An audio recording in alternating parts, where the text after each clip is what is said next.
বিশ্বজুড়ে জন্মহার কমে যাওয়া নিয়ে ব্যাপক দুশ্চিন্তায় পড়েছে উন্নত দেশগুলো।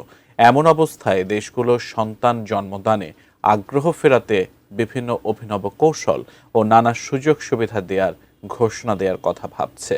তারপরও ওই সব দেশের দম্পতিদের মাঝে সন্তান জন্ম দেওয়ার প্রবণতা দেখা যাচ্ছে না।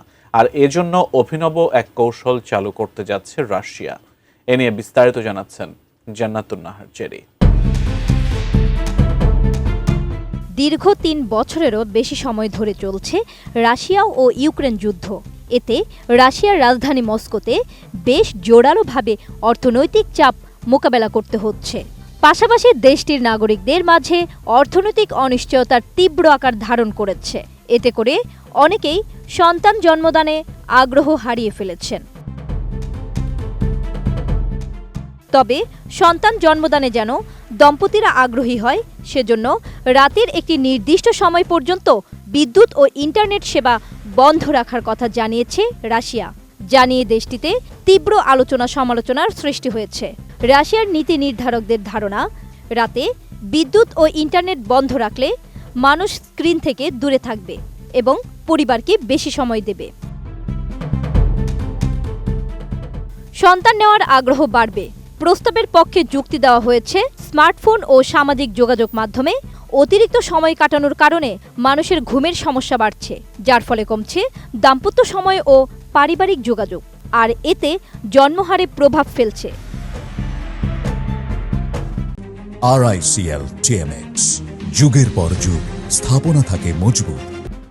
এদিকে জনসংখ্যা বাড়াতে আরও কিছু বিতর্কিত প্রস্তাবও আলোচনায় এসেছে, যার মধ্যে রয়েছে মিনিস্ট্রি অব সেক্স গঠনের ভাবনা এবং সন্তান জন্ম দিলে আর্থিক ভাতা দেওয়ার সুপারিশ। প্রস্তাব অনুযায়ী প্রথম সন্তান জন্ম দিলে পরিবারকে সর্বোচ্চ ৫,০০০ রুবল সহায়তা দেওয়া হবে। পাশাপাশি বিয়ের পর প্রথম রাতে বিশেষ স্থানে সময় কাটানোর জন্য আর্থিক সহায়তার কথাও ভাবা হচ্ছে। রুশ সরকার মাতৃত্বকালীন সুবিধার পাশাপাশি বাবাদের জন্য বিশেষ সুযোগ সুবিধা বাড়ানোর পরিকল্পনা করছে। বর্তমানে দেশটিতে প্রসবকালীন ভাতা, দীর্ঘ মাতৃত্বকালীন ছুটি ও পারিবারিক সহায়তা কর্মসূচি চালু রয়েছে। এছাড়া 10টির বেশি সন্তানের জন্ম দেওয়া নারীদের জন্য সোভিয়েত আমলের মাদার হিরোইন পুরস্কার পুনরায় চালু করা হয়েছে। রুশ প্রেসিডেন্ট ভ্লাদিমির পুতিনকেও জন্মহার কমে যাওয়া নিয়ে উদ্বেগ প্রকাশ করতে দেখা গেছে।